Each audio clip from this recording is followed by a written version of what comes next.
Do you always get your full 8 hours of shut-eye? Hi, I'm Carly Myers, your friendly stress management expert, and this month we're talking about physical health.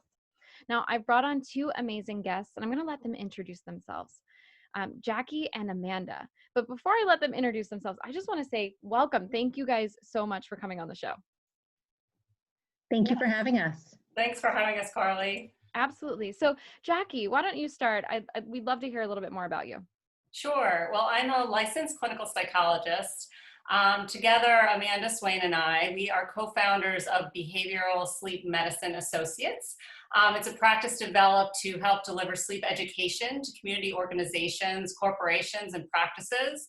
But I'm also a clinical psychologist who practices in a clinical setting at Bryn Mawr Psychological Associates, where I specialize in cognitive behavior therapy for insomnia. I love that. Okay, Amanda, what about you? I'm a family medicine trained physician, and I've worked in adolescent medicine actually for most of my career. I've been at a student health office in Philadelphia for coming up on 14 years. And through my work with students, and also quite honestly, in my experience as a mother, I became really interested in the effects of sleep deprivation, as you can imagine. And that led me to do some training in cognitive behavioral therapy for insomnia. And through that training, it was how I met Jackie. And we realized that we made a really great partnership, and we both had a strong interest in education about sleep. And that's what we've joined up to do for several years now, and what we really consider our passion.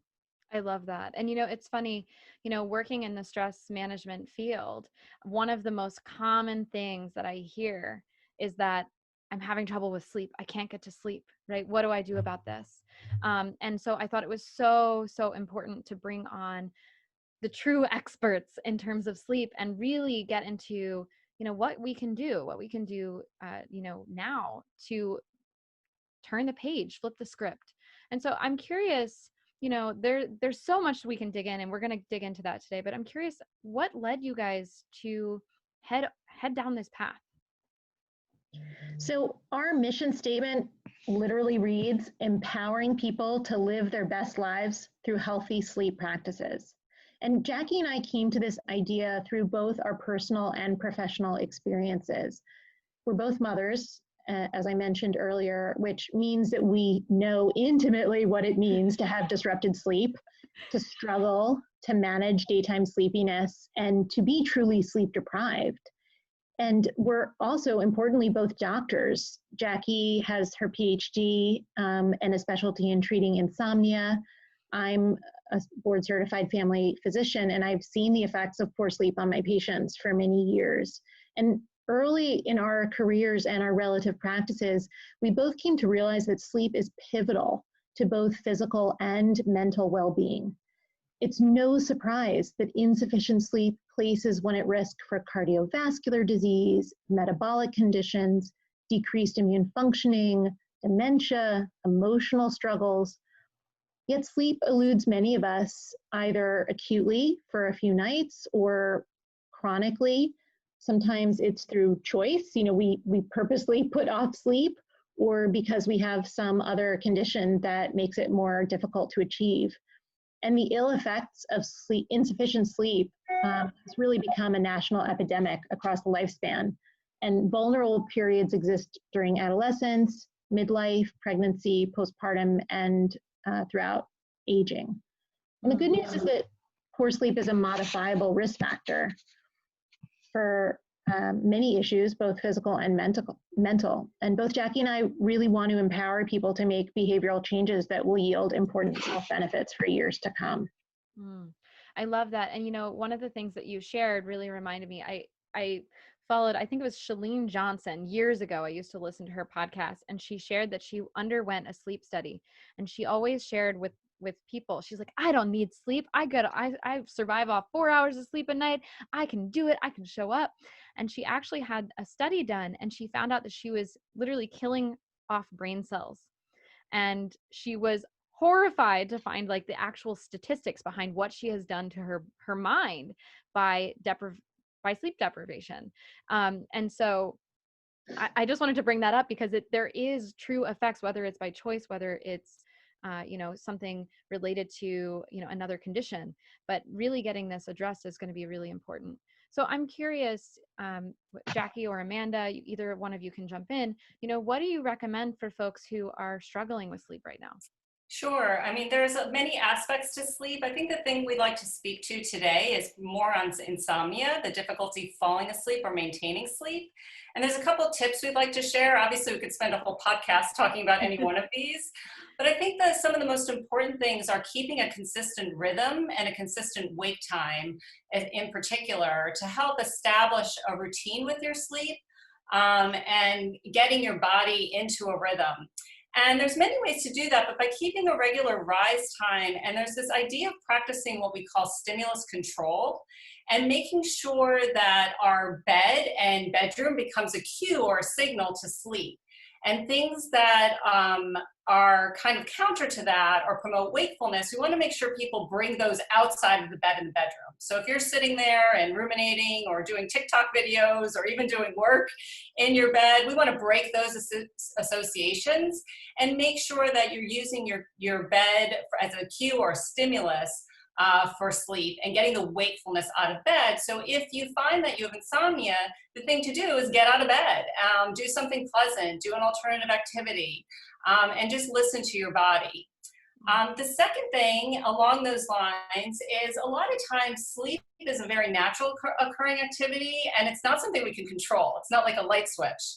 So what we want to make sure that we do is we give up sleep effort. So we stop trying, just like you can't digest or try to digest your food, we want to make sure that you don't try and sleep. So if you find yourself putting too much effort into the trying to sleep, you need to kind of break that up and, again, get out of bed when that's not happening for you. Mm. And Amanda, do you want to add on one more comment about the sleep lies we tell ourselves? Sure. Jackie and I phrase this as lies, because oftentimes we get attached to these very unhelpful beliefs and attitudes about sleep out of our anxiety, our experience with sleep, misinformation in the media, or just because these ideas seem to make sense to us. And examples of this are things that we tell ourselves like, my day will be completely ruined if I don't sleep tonight, or I'm going to get coronavirus if I don't get sleep, or I'll never sleep again. These types of thoughts are activating. They make us feel more anxious, and in turn, they fuel our insomnia, making it even more difficult to fall asleep. And realizing that these thoughts represent insomnia talking in a way that's really not helpful. So reframing those thoughts can be helpful, really kind of turning back and saying, what's the evidence for this? What's the evidence against this? Push back against those thoughts and try and reframe them into healthier and more positive messages. Wow. So it's interesting. Like I'm always talking about, fight or flight mode. And it sounds like oftentimes like these things, especially if we're already in an anxious or fight or flight state, using those lies actually fuels the fire, and can prevent getting sleep. So definitely, implement those routines, practice that stimulus control, try to practice, be careful with those lies that we tell ourselves, and you're going to be headed in the right track, on the right direction. So Jackie or Amanda, where can we find you if we want more information? So we have a website that has a lot of information about us on there. It's www.phillysleepworks.com. If you go there, you'll see our contact information as well. And then we also have a Facebook page for Behavioral Sleep Medicine Associates that has a lot of good information there. We post lots of information that we find in the media that we think is actually worthwhile reading and listening to. Perfect.